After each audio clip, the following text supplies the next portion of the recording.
So here's some tips on removing your KTM linkage arm. My particular bike is a 2020 250XC TPI. And the problem that you might encounter is, if you notice between the bolt right there, that kind of holds the arm on.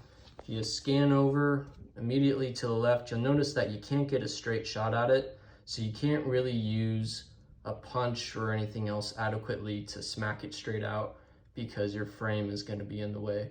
So what you can do is take a extension with like an 18 or 19 millimeter socket on the end of it. And that gives you a little bit of extra space in order to give that bolt a good whack and push it out. As you can see, you're gonna have to come in at an angle just because of how the frame is.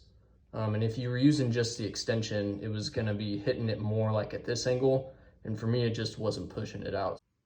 All right, unintentional part 2 here. I had to actually take the foot peg off, because as you begin to whack this bolt out, it's gonna wanna come and hit the peg, and then it's not gonna have room to fully come all the way out, as you can see.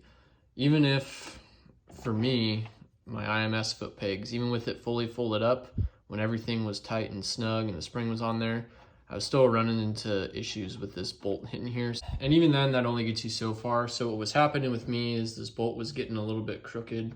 As you can see, there's some free play in there.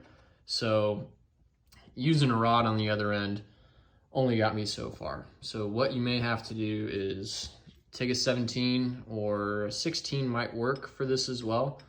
But if you put the wrench in here and get it behind the lip of this bolt right here, you can then come in with a mallet and whack this portion right here. And then eventually that'll allow this to get enough free play to where you can pull it out. So that was my experience. Hope it helps.